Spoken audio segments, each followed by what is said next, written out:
صحیح بخاری حدیث نمبر 15۔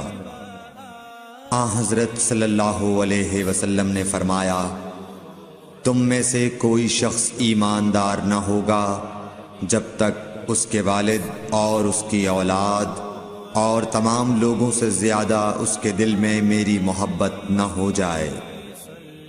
صحیح بخاری حدیث نمبر 16۔ نبی کریم صلی اللہ علیہ وآلہ وسلم نے فرمایا، 3 خصلتیں ایسی ہیں کہ جس میں یہ پیدا ہو جائیں اس نے ایمان کی مٹھاس کو پا لیا۔